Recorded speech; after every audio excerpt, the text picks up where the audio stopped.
Oi, tudo bem? Eu vim hoje contar para vocês que nós regredimos no processo de desfraude da Clara e eu vou explicar o porquê e o que nós fizemos para contornar toda essa situação. Eu já gravei um vídeo aqui falando sobre desfraude e eu contei que a Clara estava no processo de desfraude logo que ela completou 2 anos. Hoje ela tem 2 anos e meio. E nos últimos 2 meses, mais ou menos, nós percebemos que ela mudou todo o comportamento em relação ao desfraude e acabou regredindo baseado no que ela já estava conseguindo fazer. Então, ela já tinha tirado a fralda da noite também. Todo o processo de desfraude começou porque ela já tinha dado todos os sinais e porque foi dela o interesse. Eu expliquei direitinho nesse outro vídeo que eu já gravei. E ela já não estava mais usando fralda nem para dormir. E acontecia alguns escapes, mas era um escape na semana ou 2 no máximo, já estava bem tranquilo e tudo estava caminhando super bem. Nós entendemos que era o momento dela e que ela estava conseguindo. Aí o que aconteceu foi que ela começou a fazer xixi durante a noite todos os dias. Então, todas as noites a gente acordava e ela tinha feito xixi na cama. E aí começou a ficar inviável a situação e, para piorar, para complicar ainda mais, ela começou a fazer o cocô durante o dia na calça também, na calcinha dela, né, na roupa. E logo, em umas 2 semanas desse processo, ela estava fazendo xixi também na roupa e não avisava, não ia até o banheiro. O cocô ela se escondia para fazer e o xixi ela já estava até achando engraçado fazer na roupa mesmo e não ir até o banheiro. E aí ela só avisava depois de já ter feito, ou ela nem avisava e a gente acabava encontrando ela já com o xixi ou com o cocô. Nós entendemos que foi um processo emocional que aconteceu, foi uma questão emocional que fez com que ela regredisse mesmo no processo. Em primeiro lugar, porque ela já conseguia, então ela nos mostrou que ela já tinha essa maturidade fisiológica, essa maturidade emocional e cognitiva para conseguir sustentar esse desfraude que ela mesma decidiu, porque ela já estava há uns 3 ou 4 meses no processo e só vinha melhorando. Então, como ela regrediu tudo de novo, nós entendemos que foi totalmente emocional, porque todas as outros fatores ela já tinha nos mostrado que ela conseguia, que ela era capaz. E também porque foi acontecendo exatamente o processo inverso do desfraude. Que o que acontece é, primeiro, o cocô noturno, a criança consegue desfraldar, logo quando completa 1 ano ou até antes mesmo, ela já não faz mais cocô durante a noite. Depois ela já não faz mais xixi durante o dia. Depois ela não faz mais o cocô durante o dia, ela consegue ir no vaso. E por último, o xixi noturno. E aqui a Clara regrediu exatamente ao contrário, no processo inverso. Primeiro ela começou a fazer xixi noturno, então todas as noites que ela dormia ela fazia o xixi na cama.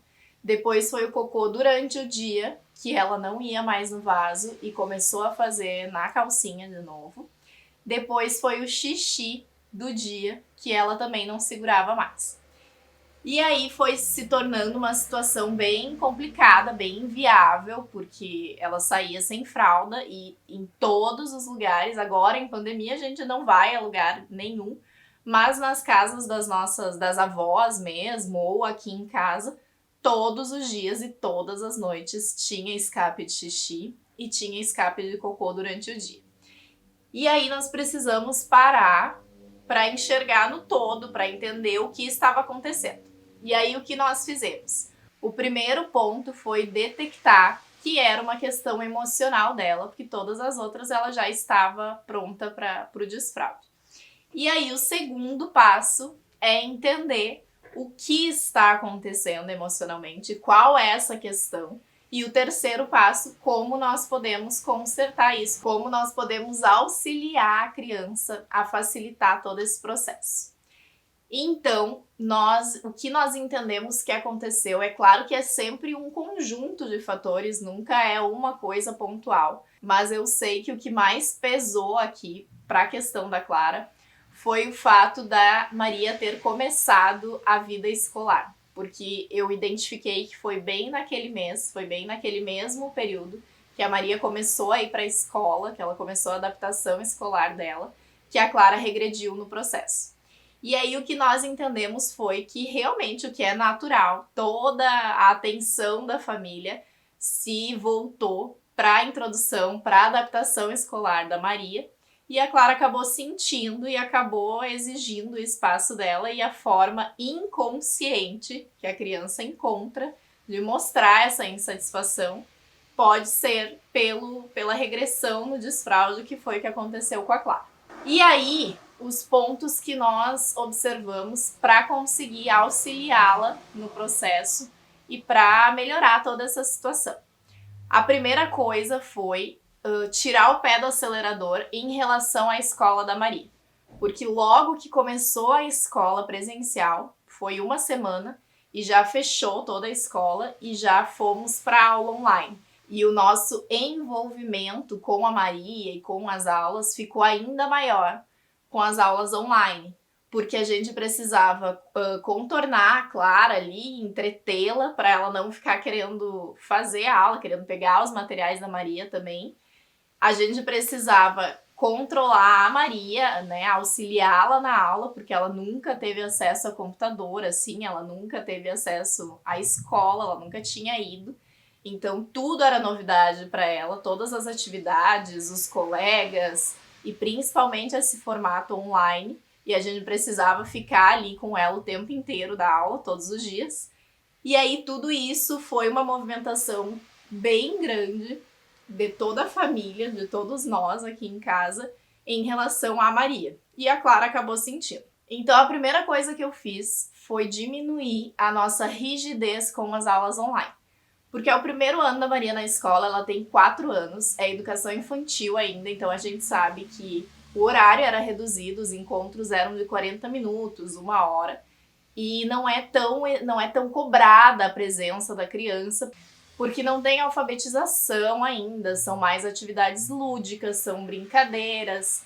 E aí eu acabei me cobrando menos e enxerguei que eu não precisava, que eu não podia, né, pela Clara, eu não podia ficar tão rígida em relação às aulas online, de participar todos os dias, de participar a aula inteira, de ficar ali auxiliando a Maria, ficar tentando entreter a Clara, porque aquilo não estava fazendo bem para todos nós. Então, alguns dias da semana, 1 ou 2 dias, que não dava, que a rotina estava mais apertada, eu acabava abrindo mão das aulas online da Maria, e aí conseguindo ficar mais com as duas e conseguindo deixar a Clara ficar no tempo dela, seguir a rotina do dia pelo tempo da Clara também e não só pelo horário da aula. Outra coisa que nós nos empenhamos em fazer foi realizar mais atividades que a Clara gosta. Então a gente já estava nesse momento mais trancados em casa, até o nosso trabalho ficou fechado por um tempo, a escola da Maria também fechada, ela também estava só em casa.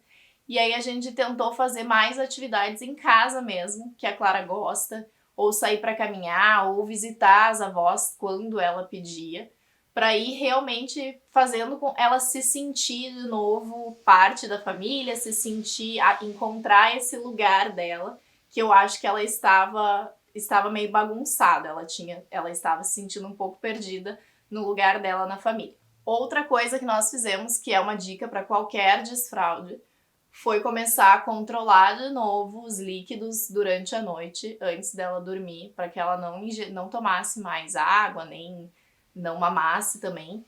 E também aceleramos o processo de desmame noturno, que nós já estávamos tentando desde o ano passado. E aí, realmente, eu parei de dar mamar para ela durante a noite, porque eu vi que quando ela mamava, ela acabava fazendo xixi na cama enquanto dormia. Então, ela não mama mais durante a noite. Nós conversamos sobre ela esperar o sol acordar para poder mamar, e isso facilitou também. E outro passo que nós demos foi colocar fralda para ela dormir. No início ela não queria, porque nós começamos a não usar mais fralda quando ela pediu, quando ela mostrou que ela não queria e quando a fralda já amanhecia seca. E aí agora ela não queria colocar fralda para dormir e nós tivemos que conversar muito com ela mostrar que todas as noites estava tendo xixi na cama, que ela precisava desse auxílio da fralda de novo e que logo ela ia parar de usar, que ela ia conseguir de novo, mas que precisava usar a fralda para dormir. E aí ela aceitou. Nunca a gente coloca força na criança, nunca a gente coloca a fralda sem a criança querer. E ela entendeu, ela aceitou e voltou a dormir com fralda todas as noites, o que nos ajudou bastante, porque aí não tinha todo aquele xixi na cama.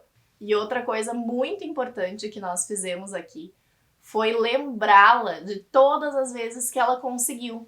Então, todos os dias, sempre que tinha escape de cocô ou de xixi, eu lembrava, eu falava pra ela que ela já tinha conseguido ir no vaso, que ela ia no vaso da vovó, que ela ia no vaso aqui em casa, que ela fazia o xixi, fazia o cocô. E também, quem acompanhou lá no Instagram, na época que ela começou o desfraude, ela se apegou a um ursinho, um pinguim, que eu vou colocar uma foto aqui.